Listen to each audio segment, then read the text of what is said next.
I'd like to thank the organizers for selecting our chapter, and I thank my co-authors, who I have an excellent team, who are Jeff Bryden, Carlos Aroa, Alexander Krivov, and Mark Wyatt. I want to start off by saying we're kind of making a bit of a jump here, where we've been talking about relatively small period in circumstellar disk, well, in time, evolution. Now we're going to jump right over forming the planets and evolution of those planets. Now I'm going to talk about what happens to those disks in the main sequence and how they grind themselves away. I should also pause here to say that there's going to be an awful lot of work that's been done since Protostars and Planets 5 that I'm not going to refer to in my talk, and I will apologize in advance to those people not mentioned. But let's get started here. So let's just start off with the physical picture of what's going on in these debris disks.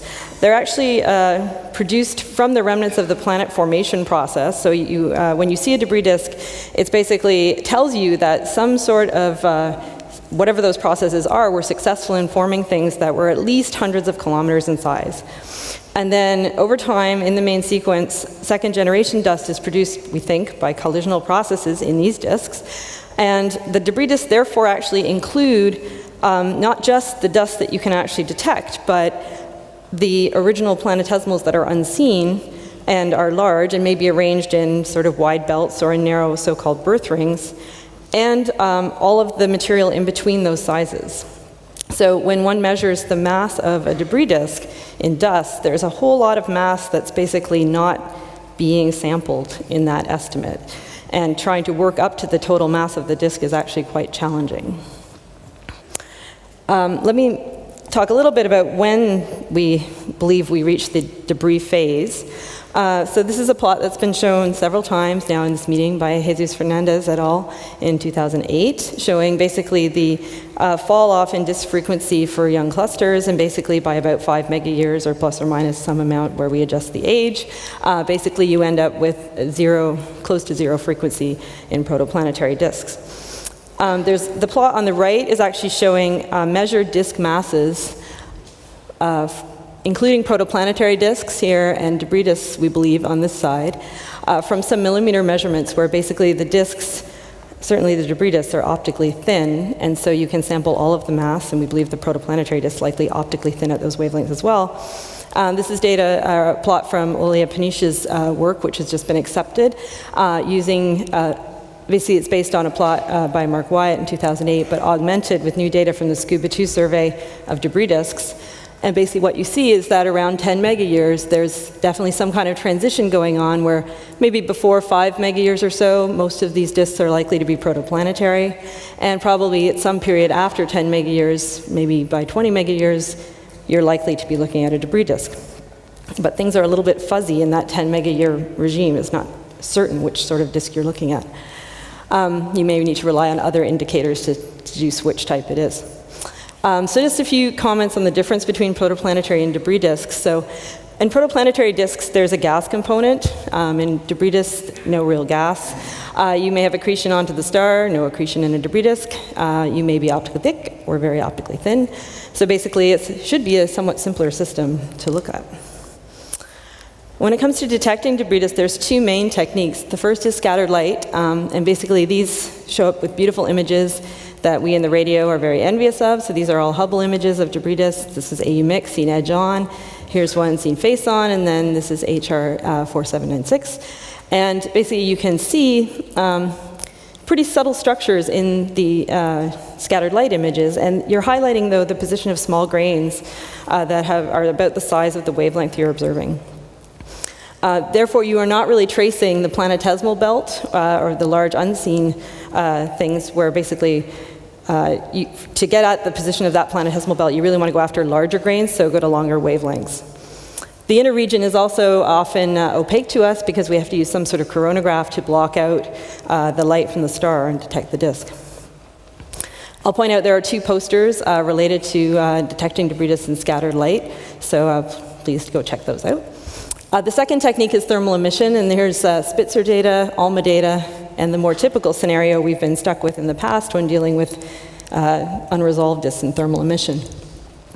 So So at this wavelength, you're detecting larger grains, and depending on which wavelength you're looking at, you may manage to detect a hot component, a warm component, or a cold component.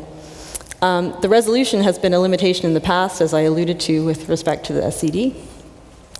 And so, remarkably, I'm going to give this talk and really emphasize the resolved disk from Herschel and the link to planets. And so I'm going to give this talk showing almost no SEDs, which if you told me I could do this a few years ago, I would have said, no, you can't.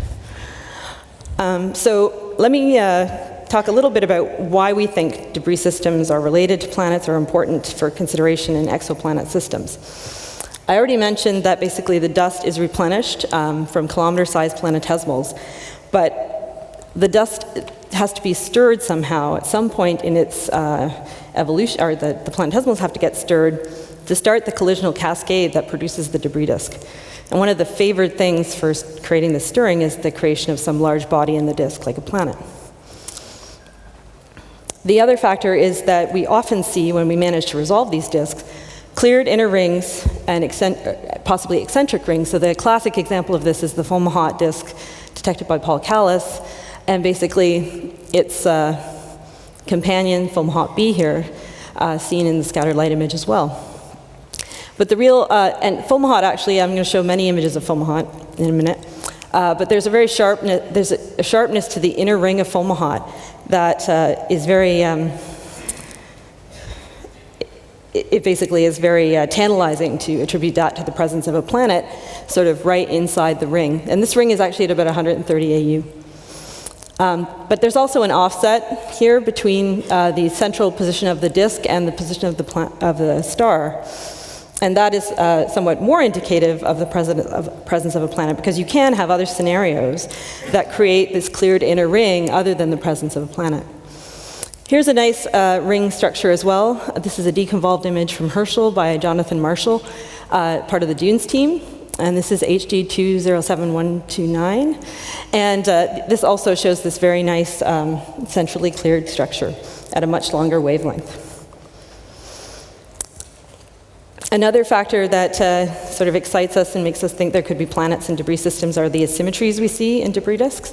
So here's an example with Hubble, basically showing that there is brightness asymmetries in this disk. This is by John Christ in 2002. And here's a Herschel image of the Epsilon Array disk showing the clumpy structure in the disk that may or may not be attributable to a planet. Furthermore, some systems with debris disks actually do have planets, and so that we see the link, particularly in the Beta Pictoris disk, where the idea of there being a planet in the Beta Pic disk was first suggested based on the asymmetry in its disk seen by Sarah Heap in 2000. And then this gorgeous image from Hubble showing the double offset disk, the secondary disk that was offset from the main disk by Golomowski et al. In 2006. And finally, Anne-Marie Lagrange et al. And her team announced the Beta Pic B planet in 2010. And that's an 8 Jupiter mass planet at about 8 AU from the star. So there's basically three ways that planets interact with disks, basically to produce structure in the disk that we might be able to see. And let me see if I can get this to run. The first is secular perturbations. And this is a model by Mark Wyatt. So the idea is basically that you produce an eccentric planet, and then it basically impacts the structure in the disk so that you might see spirals in the disk. And this is from, you can read more in a paper in 2005 about that. The second is resonances. This is a movie you might have seen before. So a Neptune mass planet works its way out in the disk and basically sweeps material in the disk into resonances, which then produces this asymmetric clumpy structure, which you might be able to detect. A third method is scattering, so interaction between the planet and individual components in the disk that then could move them into outer orbits. They may be unbound orbits. So there's a poster about the structure of a disk created by massive planets by Rebecca Dawson, if you'd like to look at that. So when it comes to actually detecting these disks, which now hopefully you're all excited about as much as we are, the challenge is that debris disks are exceptionally faint compared to protoplanetary disks. And so you're kind of slugging away trying to detect these disks against their stars. And so the quantity that is often referred to in debris disks is the fractional luminosity. That's the luminosity of the disk compared to the star. And what I'm plotting here is just 4 groupings of disks from Spitzer and Herschel surveys. The blue is A-star disk detected by Kate Sue from Spitzer. The green are FGK solar-type stars by David Trillings, published in 2008. The red here is data from the Dune survey on Herschel, FGK stars. And the purple is data from the Debris survey on Herschel as well, ranging from A-stars to M-stars.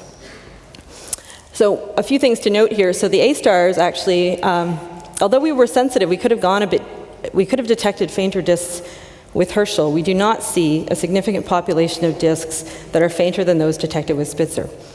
I think this is really interesting because it implies that basically there's not another, Spitzer did not miss very many disks around A-stars. And what that means is there's not a bunch of disks that are much bigger than those seen by Spitzer. So there's not a huge reservoir of like 1,000 AU A-star disks around A-stars that are very, very cold.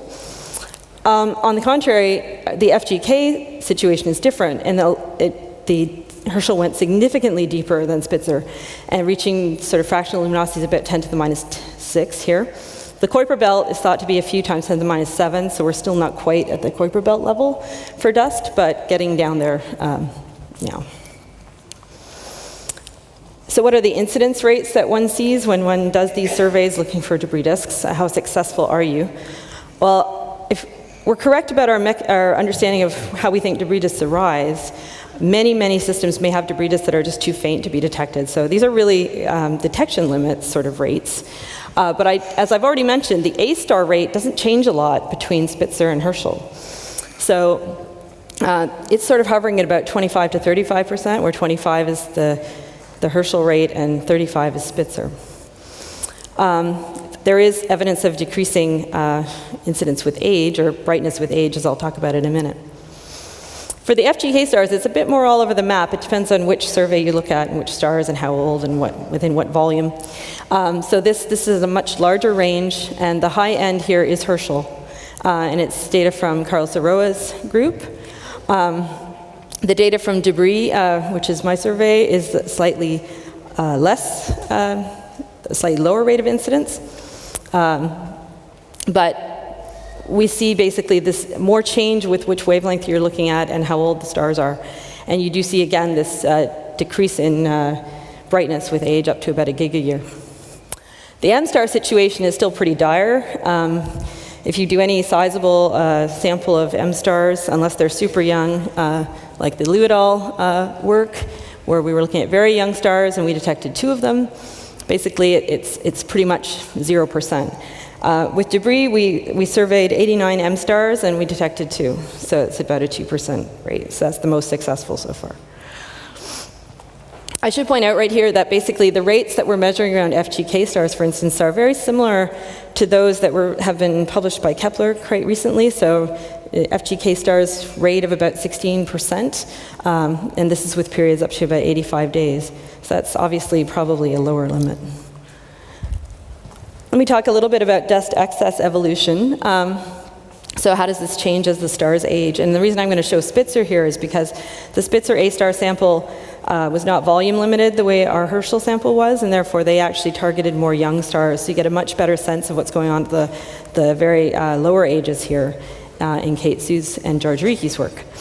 And so what you see is basically that you see this falling off of excess. So this is the excess above the photosphere, this R ratio. At 24 microns, very rapid with Spitzer. And basically you reach sort of the half point here at, or the bend, the knee in the distribution at about 150 mega years at 24 micron.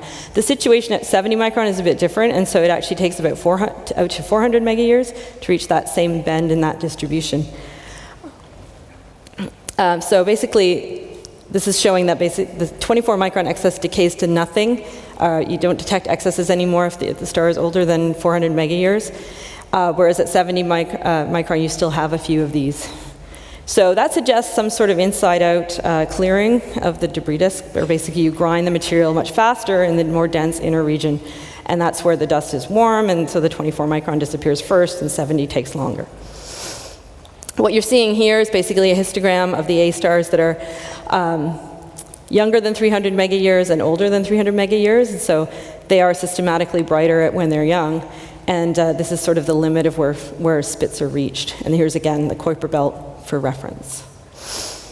This can be understood in terms of collisional evolution. A steady state cascade basically implies that if it's active, there's a maximum brightness that a debris disk can have at any age.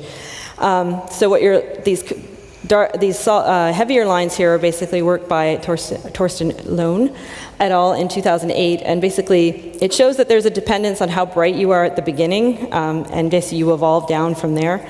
But there is this maximum brightness, and when you adopt these kind of models, what it tells you is that if you measure a fractional luminosity brighter than these values, basically that cannot be the product of a steady state cascade. It's some sort of other stochastic type process where you've had a very recent collision or something, and the disk has become atypically bright. There's a poster about what happens beyond the main sequence by Amy Bonser, so I encourage you to take a look at that. So as I mentioned, it could be some sort of, there are some new systems being discovered with very hot dust that are not consistent with this picture of steady state cascade.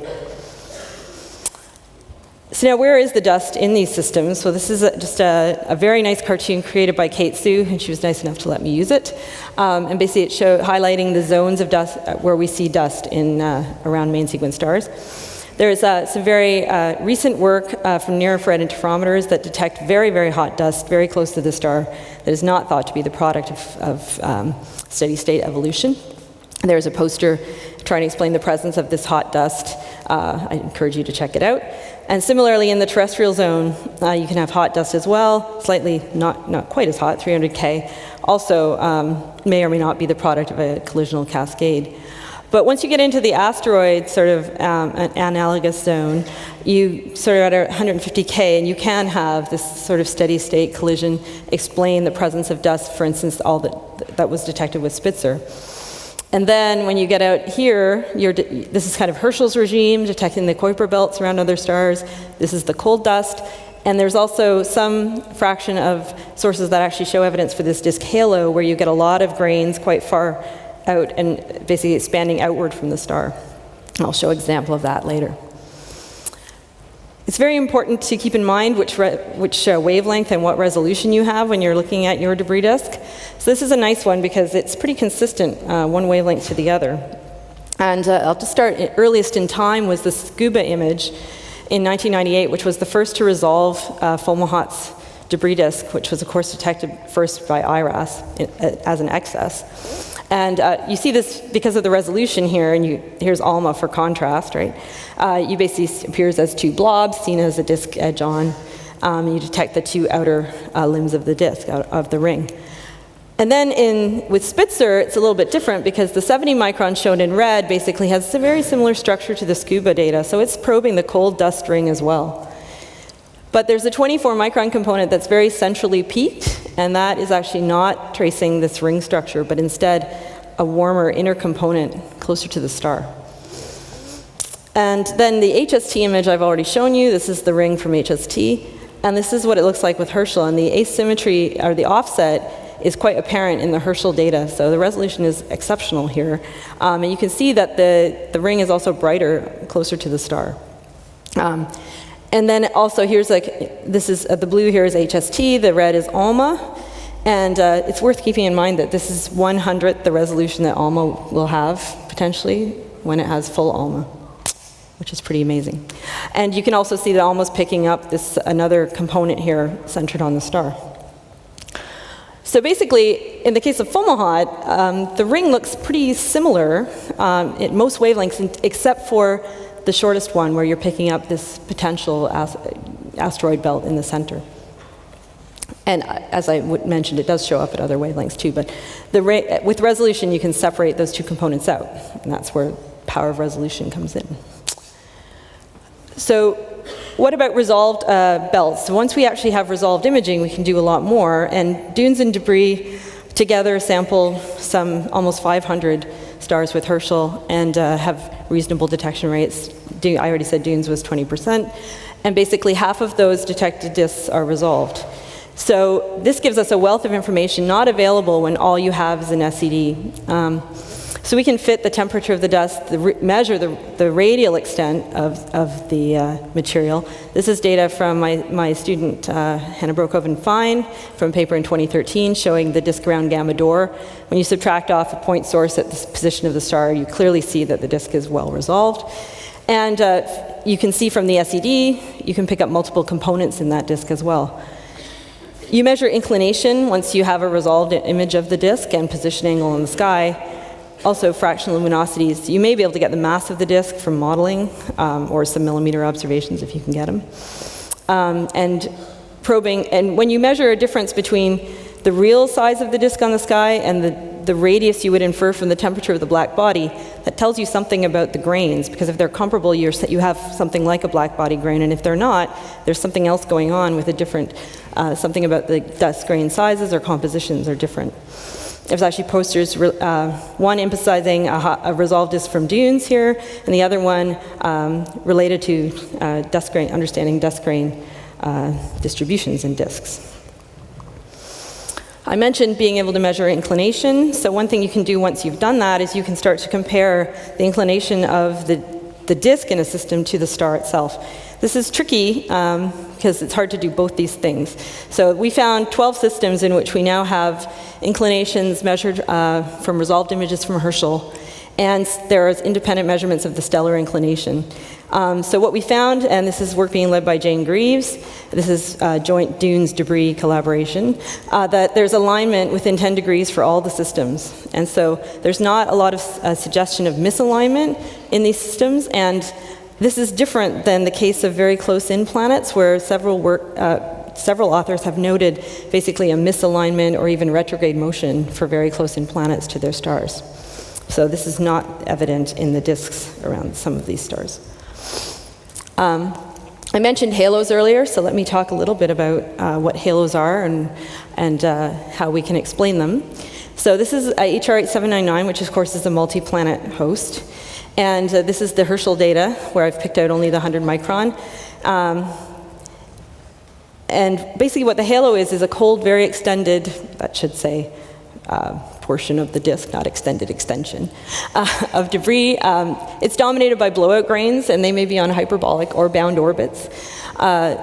Basically, in the case of HR 8799, this is the SCD that you see, and this is the screen here is the IRS from Spitzer.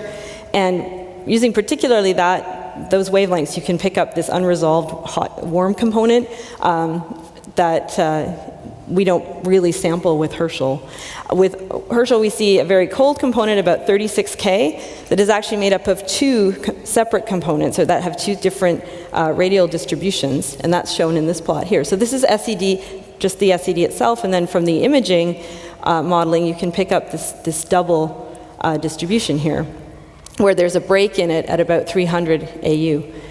This is very similar to what was seen with Spitzer. So Kate Su has a paper from 2009 about HR 8799 where she noted this same composition of an unresolved warm component and then sort of two-phase cold component of the disk. In the case of the Spitzer data, they were able to extend the halo. They gave it an outer bound of about 1,000 AU, and we find it has an outer bound of 2,000 AU using Herschel data. And that's taking into account the fact that we must filter Herschel data, so the largest modes are missing. So this could actually be even more extended than that.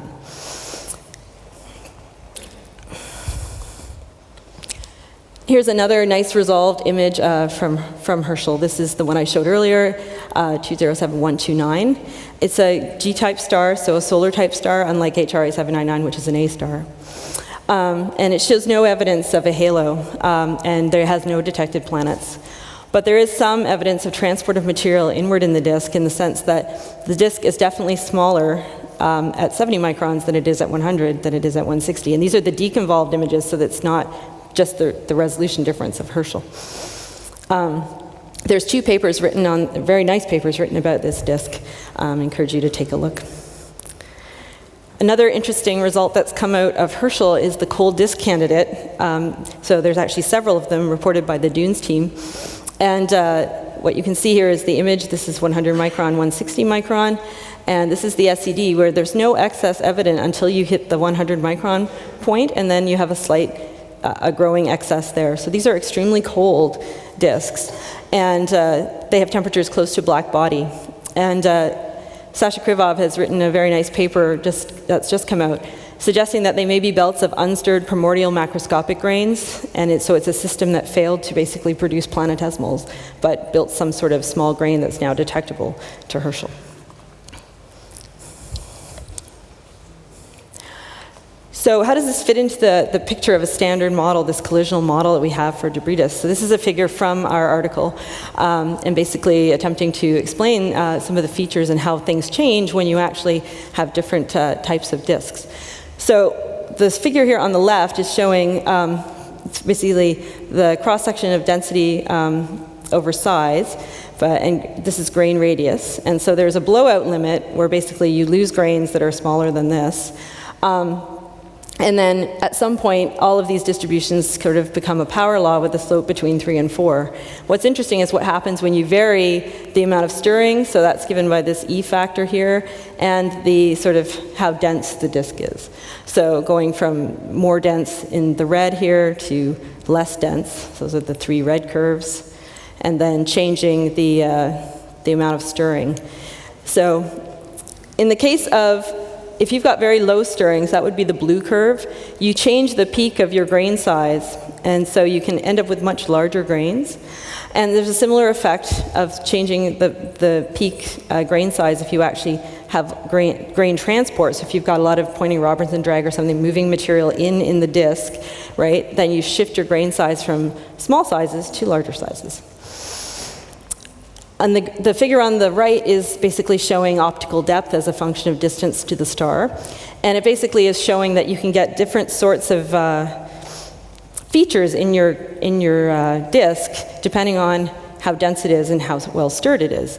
So in the case of a relatively dense or massive disk that's quite well stirred, you naturally produce a really large extended halo here, and so that's what's showing up here. It rapidly disappears basically if you make the disk considerably less dense or less stirred, and the halo starts to disappear.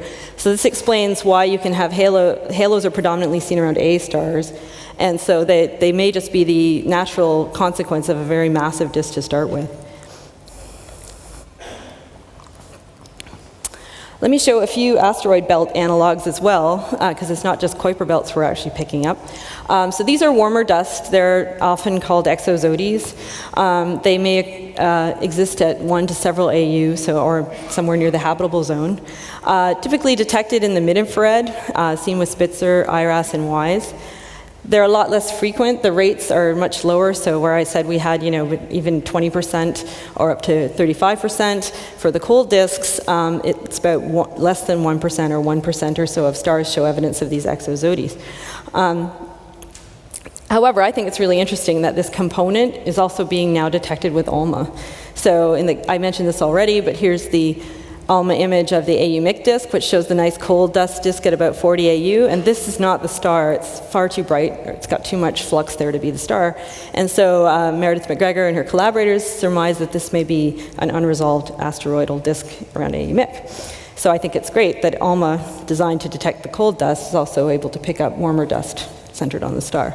Similarly, I mentioned this already as well for Fomalhaut. There's a sort of bright peak detected right at the position of Fomalhaut with ALMA as well. This is some work by Grant Kennedy and Mark Wyatt, basically talking about the detection rates of exozodis based on WISE. And here's the actual data down here, the solid line. And this is the ratio of the flux in the disk to the flux of the star at 12 microns. This is basically 1. And obviously WISE detected several systems, but it's not as sensitive as it could be. There's a whole, based on their model, there's a whole population of fainter exozodis that's not detectable to WISE. And one thing you might want to note here is this is the LBTI limit, so you could potentially detect a lot more exozodis once you have LBTI. And they also have put on here the TPF limit, terrestrial planet finder, which of course you don't want to use to detect exozodis. You want to use your LBTI data to know which systems not to look at with TPF, because you don't want to be contaminated by exozodis when you're looking for planets. Let me show some results for Vega and Fomalhaut that are quite recent. This is work by Kate Su that's just come out this year. And this is basically verification of the detection of asteroid belts in Vega and Fomalhaut. So what she's done is basically take out the cold disk and then fit to the remaining excess. And in both cases, there's roughly a modified black body of about 170K. Fits the data really well. You'll notice the SMA and ALMA data here, picking up this exo-ZODI component. The location isn't resolved, but is consistent with about a 14 AU position in the case of Vega if you have black body-like grains. So this is interesting, and this is also Kate's graph. But her point here is basically that you have these belts of dust that you detect around in these systems. So here's HR8799, and it's HALO, and then here's Vega, which has this now detected inner component, and a Kuiper belt, and a HALO, and our own solar system, which has the asteroid belt and a Kuiper belt with no HALO. And in two of these three cases, of course, the gaps are created by the presence of multiple planets. And so the suggestion is what's going on in this Vega gap as well. And so in her paper, she discusses that you cannot actually work this gap with just one giant planet. You must have multiple smaller planets actually populating here to actually explain the width of this gap. Okay, so now I'm going to talk a little bit about a recent paper by Mark Wyatt that highlighted the fact that there appears to be a debris disk low mass planet correlation. And this is based on G-stars, and it was prompted by our discovery of our imaging of the disk of 61 Vir was actually discovered with Spitzer. But if you actually look at the population of the nearest 60 G-stars, there are 6 of those that have low mass planets, and 4 of those have debris disks. And in contrast, there are 5 of these 60 stars that have high mass planets, and none of them show any evidence of debris. So taking 50% of normal stars as being sort of the nominal detection rate of debris, which may be a bit low now, having 4 out of 6 show up as debris is actually a 1% likelihood. So that suggests that this is basically, or is a hint, that systems with only low mass planets, by which we mean planets with Saturn mass or less, detectable in current RV surveys, are preferentially dusty. And this is in contrast to the giant planet scenario where, as I mentioned, there's no correlation between debris and giant planets. This is a potential explanation for why this could be. So one starts with a sort of quiescent group of planetesimals at some very early time, and then planets migrate around, and planetesimals end up outside their original orbits and much more and are basically effectively stirred, and then you get collisions, which produces the debris disk that you see. So we believe it is time to actually talk about debris disks in the context of the exoplanet system itself. So this is a plot, basically, which will be in our article, putting sort of debris disks on the plot with exoplanets that are detected. And for where we place them in semi-major axis, we use the cold component of the debris disk, so the outer disk, where there are multiple ones. We use the outer one. You'll notice the disk masses are, of course, considerably lower than the planets. But the reason why this is potentially very interesting in my mind is because there's been recent work that suggests that when you're considering how dynamically stable a group of exoplanets you detect is, it's important to consider the disk if it's present. Because the disk can act to either stabilize those planets or destabilize planets. So there's been several works regarding this, and if you're curious, you should take a look. But clearly, they should be considered when people are doing their dynamical assessments. So this is my last slide. So at the beginning, I said that debris disks were devoid of gas. But I thought I would show this as a teaser because I think it's a really great result. And this is from Bill Dent on ALMA. And basically, most debris disks that have been searched for gas, particularly Beta-Pic, basically have come up pretty short. There's not a lot of evidence of gas in debris disks. There are some exceptions. 49 Ceti is a debris disk with gas. But the current thinking is that basically that gas is not H2. So when you detect the CO in these disks, it's likely outgassing from cometary collisions. So it is not indicative, unlike in protoplanetary disks, you can't use it as a proxy to then scale up to an underlying H2 population because there's no underlying H2 population. But in case of beta PIC, we have now detected CO rather robustly, and you can see the rotation curve of the CO here in the beta PIC disk. So this is really interesting because it could be an interesting kinematic probe in these disks if you can detect it in more than one. So of course, beta PIC is the one everybody looks at first, and it's a bit atypical because it's so bright and big, but still very enticing. And other young disks, I'm sure, will be targeted with ALMA as well. There's also a poster about molecular gas in debris disks. I encourage you to take a look. So this is my summary. So disk incidences are well measured by Spitzer and Herschel, and they seem to be, debris disks seem to be at least as common around nearby stars as planets. There's evidence of declining disk mass and fractional luminosity over time, which is completely consistent with our picture of a collisional cascade in these disks. The resolution of disks is essential to understand their underlying structure, and there is an apparent correlation between low-mass planets and debris disks that doesn't exist for giant planets. And I think ALMA is going to be absolutely awesome for debris disk imaging. Thank you.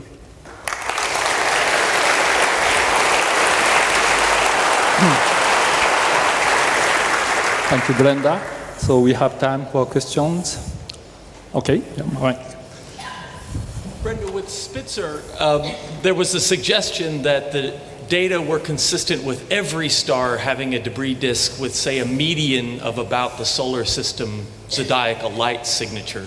Can you comment on, and that's a very weak statement, right? Because the mean of that flux was orders of magnitude below the detection. So we were on the wing saying if you pushed it back to very low values, maybe every star would have a debris disk. And of course, as you go to lower and lower planets, lower and lower mass planets, more and more stars have them. So are the data still consistent with that, would you say? I don't remember reading that prediction, but as far as the exozodies go, I mean, Herschel doesn't add too much other than the cold disks, right? I mean, I think the philosophy I have is that basically, if this process is common, right, and that a lot of these stars had protoplanetary disks, they likely created some kind of grain growth to some stage, right? Whether or not they all reach the stage where they can then create a debris disk, maybe what we're seeing in the A star plateauing there, when we're not detecting any more below that, could be a real limit, right? But I actually don't know whether, I'm not sure that we could say whether all systems would have exozodies based on this. I haven't run that statistic myself. Okay, center, please. James Owen, CETA. I may have missed this, but I'm wondering, is there any correlation between the radii of the dust belts you're detecting and physical parameters of the system, like stellar mass? That's a good question, actually. I did have a little bit on radius here, but I just took it out. Well, the truth is that I think that it's hard to disentangle that from the size of a disk, an individual disk, as it started. If A stars are more likely to have more massive disks because they are more massive anyway, then those disks could be bigger. But I don't think there's a strong dependence on radius with spectral type. I don't know if Carlos wants to refute that or not. I don't know where he is. Okay, center again. Yep. Yeah, my question is on hot debris disks. It's often said that these disks are off equilibrium, must be off equilibrium because they are too bright compared to what is expected from a population of planetesimals grinding down since the origin, whatever the initial mass of the population. But you didn't mention that, so I'm wondering if new data. Sorry, I missed the first part. Yeah, so for instance, the Vega hot disk. Yes. Can it be just in equilibrium, so it's a population of asteroids grinding down since the beginning of the system, or it must be off equilibrium because it's too bright compared to what is expected for a population in collisional evolution since time zero? Vega is very weird, right? So, I mean, there's basically been arguments that it could be steady state and arguments that it's stochastic. So I don't think that Herschel has added too much clarity to that, and certainly the fact that the SCUBA 2 data do not reproduce the SCUBA map of Vega, which sort of started this argument, doesn't actually help. And so in the case of Vega, I think the jury is still out on whether or not it's an equilibrium situation but now that we know there's an asteroid belt there as well, right? So that could easily be in a steady state. But Vega seems to be a bit anomalous. And so I don't have a clear answer for you there. We should maybe consider Vega as a separate little section in our chapter. Okay, Roman. Roman Rafikov, Princeton.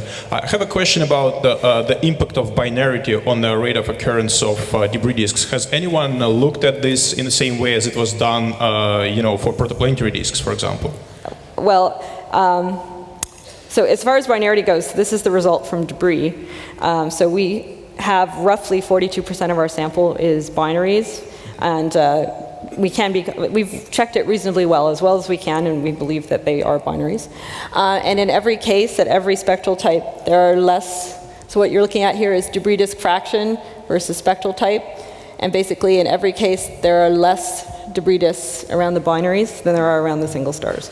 They seem to be less abundant around binaries. And the ratios are compatible with what we know from protoplanetary disks? I don't know what are the ratios from protoplanetary disks. It's, they're down by a factor of 3 or something compared to single stars, if I remember. That also is a function of semi-major axis separation, of course. Yes, so which is over here. So basically there's this area. So these ones down here are basically circumbinary. These are circumprimary, right? And then you don't have one around the secondary, right? So and then there's this zone where we believe it would be somewhat unstable. And yet there are binaries that sit in there as well. So I don't think it's a factor of 3. I mean, we're sort of looking at, this is about 0.35 and this is about 0.25. So it's not down by a factor of 3, but it does appear to be less for binaries. In center, please. Meg Schwam, Yale University. So I have a question about, you talk about this apparent correlation with low mass planets and debris disks. So I still think low mass sort of more towards rocky things. So Saturn size is still big for me, or less than Saturn size. Kepler is getting us really the small things. Where are we going with this? Can we use the Kepler planet candidates as sort of a sample, though they're very, very faint? Or is this something we're going to have to wait till test where we really get the 9th and 10th magnitude stars, sort of be able to use ALMA and test together? Where do you think that's going? Are you asking whether we can sample debris disks around Kepler? Yeah, how do we answer that using that sample where we're actually getting down to, Earth-sized things? Yeah, Kepler planets tend to be far away, and so it's much harder to do the debris disk sample there. So that, I think, would be a challenge. I started to run some numbers for ALMA, looking around Kepler hosts, and it wasn't encouraging. Right. So they're a separate sort of population. So I mean, the furthest out stars in the dunes and debris samples together is at 45 parsecs. Right. So they're really close by. And debris, the fact is they're still going to be faint, right? And so there's going to be a sweet spot certainly for debris disk studies, but it's, I think, going to be inside the Kepler planet.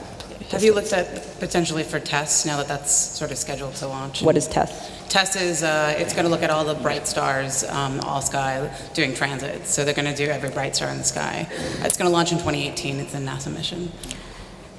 But it will have a much shorter, it's a transit mission, but much shorter baseline than Kepler will have. Right. Well, I mean, if it's going after bright stars and those bright stars are nearby, then I mean, the problem is getting the distance to some of these things, right? So generally, my experience when I'm writing an observing proposal is if I can't tell how far away it is, TACs are not very encouraged, especially with debris disks. So for bright things, I think a lot of them may already be sampled, right, the very nearest things, right? And then if there are other ones that show evidence of planets, certainly I can see as JWST, et cetera, get going, there will be the means to basically go after these faint debris disks, right?